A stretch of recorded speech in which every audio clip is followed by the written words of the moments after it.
కొబ్బరి నీళ్లు తాగితే దగ్గు పెరుగుతుంది. ఇదెక్కడైనా విన్నారా? వినడం ఏంటండి, ఎక్స్‌పీరియన్సే అయ్యాము అంటున్నారా?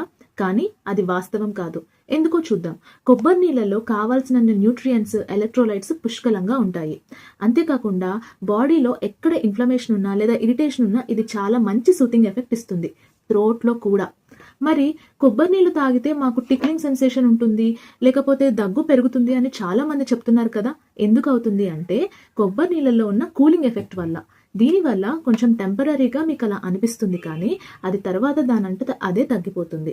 అండ్ అది హార్మ్‌లెస్ కూడా. సో ఎటువంటి ఇబ్బంది ఉండదు. జనరల్‌గా ఎవరికైనా దగ్గు, జలుబు వచ్చినప్పుడు ఆ మ్యూకస్ వల్ల బ్లాకేజ్ జరుగుతుంది. ఇబ్బంది పడతారు కాబట్టి ఎక్కువగా వాటర్, ఓఆర్ఎస్, కొబ్బరి నీళ్లు లాంటి హైడ్రేటింగ్ లిక్విడ్స్ తీసుకోమంటూ ఉంటాము. ఎందుకంటే ఆ మ్యూకస్ క్లియర్ అయిపోతుంది కాబట్టి. అందులో కొబ్బరి నీళ్లు ది బెస్ట్. సో ఖచ్చితంగా ఈ మిత్‌ని నమ్మకుండా కొబ్బరి నీళ్లు తీసుకోవడం స్టార్ట్ చేయండి. Thank you.